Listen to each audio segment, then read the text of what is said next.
Have you ever been driving down the highway, windows down, favorite song playing, and out of nowhere, a memory hits you? Not just any memory, the kind that makes you grip the steering wheel a little tighter. Your stomach drops, and suddenly you're back there, replaying that conversation, that argument, that moment when everything fell apart. Maybe it's your mom. Maybe it's an ex-best friend. Maybe it's someone you used to call family who now feels like a complete stranger. And the worst part? You've been carrying this for months, maybe years. You've written the unsent texts. You've rehearsed what you'd say if you ever got the chance. You've imagined 1,000 different versions of them finally understanding, finally apologizing, finally making it right. But here's the thing, nobody tells you. What happens when that moment never comes? What happens when the person who broke you doesn't even think they did anything wrong? What happens when reconciliation isn't just unlikely, it's actually impossible? That's what we're diving into today, because I'm tired of the toxic positivity that tells us to just forget and forget or let it go, as if healing was as simple as flipping a switch, as if you can just decide one morning that you're over it and poof, the pain disappears. It doesn't work that way, and today we're going to talk about what actually does. The weight we carry. Let's start with something nobody wants to admit. Unresolved pain has a physical address in your body. It's not just in your head. It's not something you can think your way out of. Think about it. When was the last time their name came up and your throat didn't get tight? When was the last time you saw someone who reminded you of them and your heart didn't skip a beat? And not in a good way. That's your body keeping score. That's your nervous system saying, hey, remember this? We're still not safe here. I used to think I was over certain things. I'd tell myself, that was 3 years ago, I'm fine now. But then I'd be at a coffee shop and overhear someone laugh a certain way, or I'd see a car like theirs in a parking lot, and boom, I'm 23 again, sitting on my bathroom floor, crying because someone I loved made me feel small. Your body remembers what your mind tries to forget. And when we don't deal with unresolved relationships, we don't just carry the memory, we carry the weight. It shows up in how we trust people, or don't. It shows up in how we set boundaries, or struggle to. It shows up in that nagging feeling that we're somehow unfinished, like there's a chapter in our life story that got torn out before we could read the ending. But here's what I've learned, and this is the part that changed everything for me. You don't need their participation to close that chapter. You don't need their permission to finish your story. The closure you're waiting for, it doesn't come from them. It comes from you deciding you're done waiting. Why reconciliation isn't always the answer. We've been sold this idea that all healthy relationships require reconciliation, that if you're truly mature, truly evolved, you'll find a way to work it out.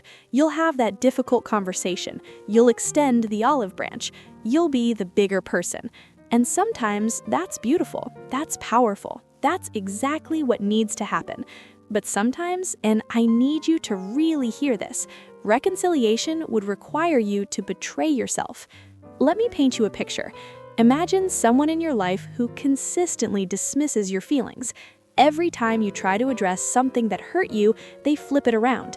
Suddenly, you're too sensitive. You're overreacting. You're the problem. They gaslight you into questioning your own reality.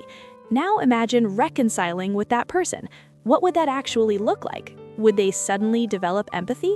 Would they magically start respecting your boundaries?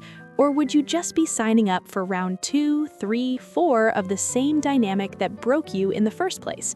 Sometimes the healthiest thing you can do is stop trying to fix something that the other person doesn't even think is broken. I had a friend once. We were inseparable for years, but slowly things shifted. She started competing with me about everything.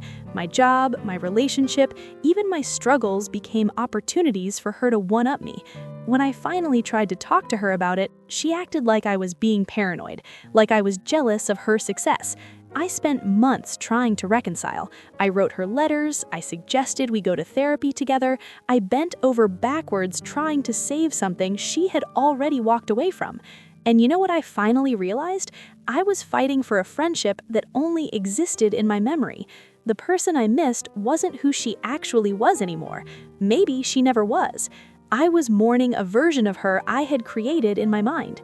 Reconciliation would have meant pretending that was okay. It would have meant accepting breadcrumbs and calling it friendship. It would have meant shrinking myself to make her comfortable. So I made a different choice. I chose peace without reconciliation. And let me tell you, that decision saved my life. Redefining peace on your terms. So, what does peace actually look like when you're not getting the apology, the acknowledgement, the closure you deserve? First, let's talk about what peace is not. Peace is not pretending it didn't happen. It's not spiritual bypassing, where you just say everything happens for a reason and move on without actually processing the pain. Peace is not forgetting. Your brain won't let you forget anyway. That's not how memory works. Trying to forget just means you're pushing it down, and trust me, it will come back up. Peace is not being okay with what happened. You don't have to be okay with it. You can acknowledge that it was wrong, it was hurtful, it changed you, and still find peace. So what is peace then? Peace is waking up one morning and realizing you didn't think about them first thing. Peace is seeing their social media and feeling nothing, not anger, not longing, just nothing. Peace is telling the story of what happened without your voice shaking, without your hands trembling, without feeling like you need to defend yourself. Peace is internal. It's not about whether they ever get it.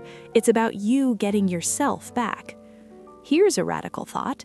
What if peace isn't something you find, but something you create?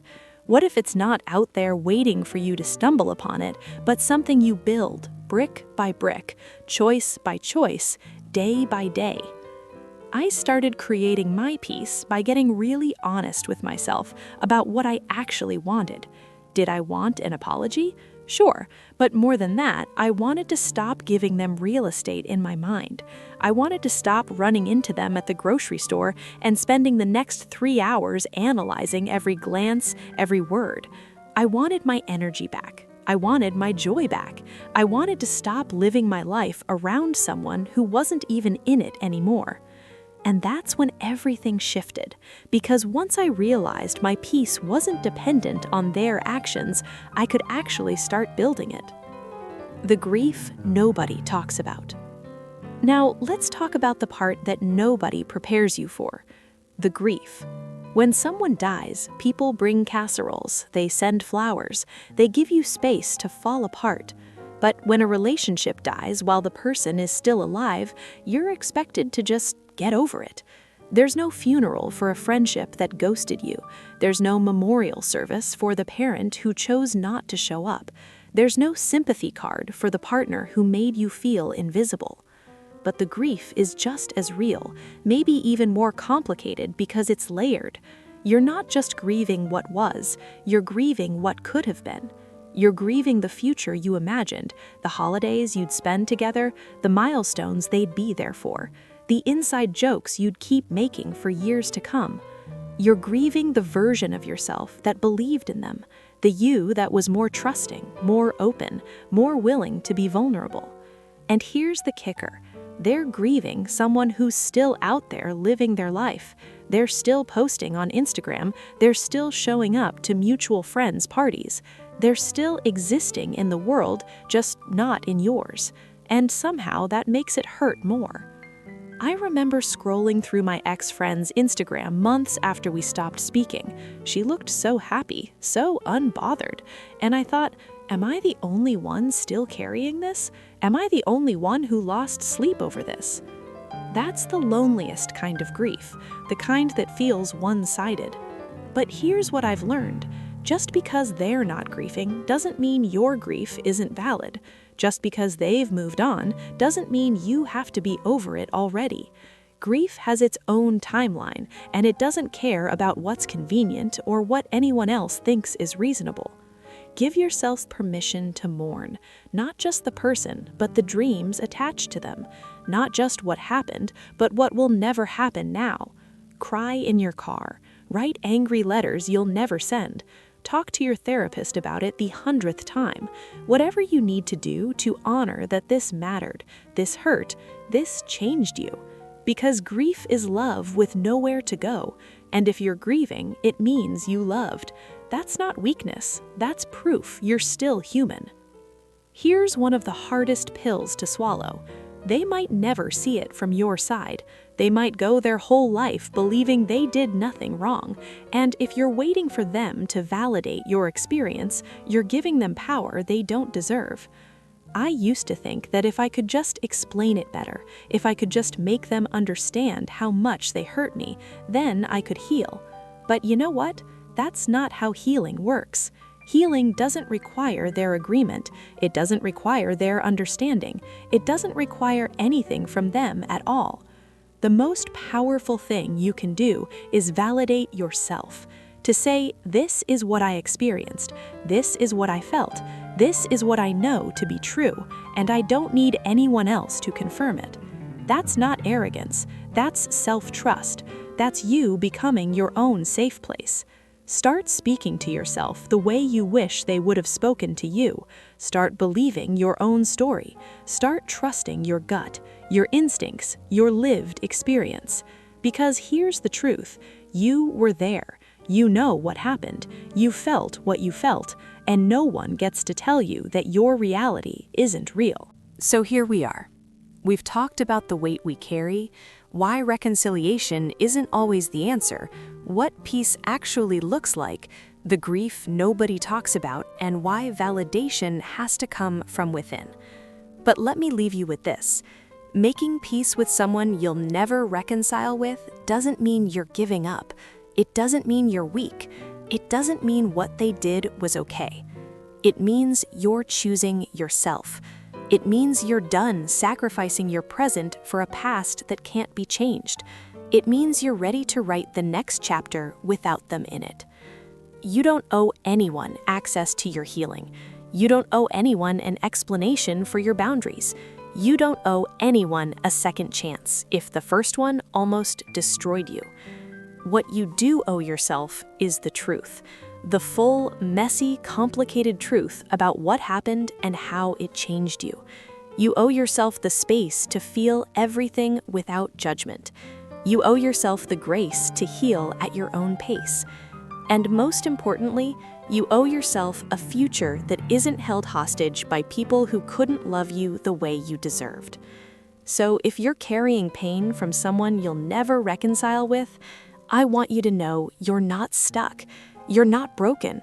You're not being dramatic or holding grudges or refusing to move on. You're processing something hard. You're learning to mother yourself through pain that maybe no one else understands. You're doing the brave, quiet work of healing without the closure you wanted. And that takes more strength than most people will ever know. I'm proud of you for still being here, for still trying, for still believing you deserve peace, even when the path to it isn't clear. You're doing better than you think. You're healing more than you realize. And one day, maybe not today, maybe not tomorrow, but one day you'll notice that the weight is lighter. The memories sting less. The what-ifs don't keep you up at night anymore. That day is coming. Until then, be gentle with yourself. You're doing brave things. You're building peace from scratch. And that's something worth celebrating. Thanks for being here. Take care of that beautiful heart of yours. You've earned your peace, with or without their participation.